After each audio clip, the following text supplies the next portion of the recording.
बात करते हैं पॉइजन बेबी गाने की, जिसमें हमारी रश्मिका मंदाना जी को देखिए कैसे शराब के गिलास को ऐसे देख रही हैं जैसे ना शिकारी को शिकार मिल गया हो।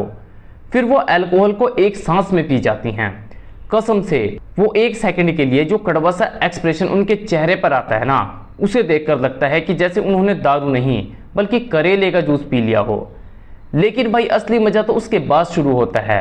जैसे ही वो कड़वाहट ना हलक से नीचे उतरती है, रश्मिका जी के अंदर की श्रीवल्ली जाग उठती है और वहीं से उनका असली हाहाकार शुरू होता है। मेरी समझ से बाहर है कि वुमेन को ना अल्कोहल जैसी घटिया चीज के साथ क्यों दिखाया जाता है। आखिर हाथ में गिलास देकर किस तरह का स्वैग दिखाना चाहते हैं? क्या सच में यह सही रोल मॉडल है या हमें वुमेन को कॉन्फिडेंस, सेल्फ डिफेंस और अचीवमेंट जैसी चीज़ों के साथ दिखाना चाहिए? क्योंकि असली ताकत वहीं नजर आती है। हमारी संस्कृति में भी कभी ऐसी पहचान नहीं रही।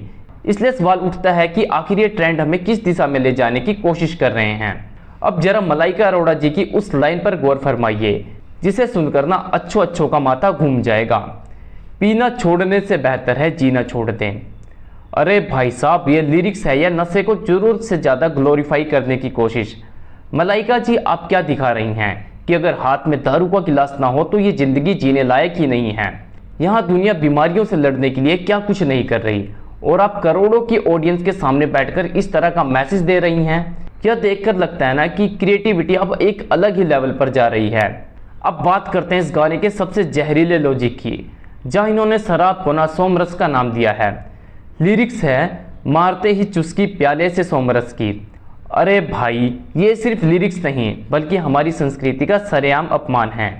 वेदों में जिस सोमरस को देवताओं का पवित्र पेय और अमरता का प्रतीक माना गया है, उसे तुम इस बार की ना नशीली दारू से कंपेयर कर रहे हो।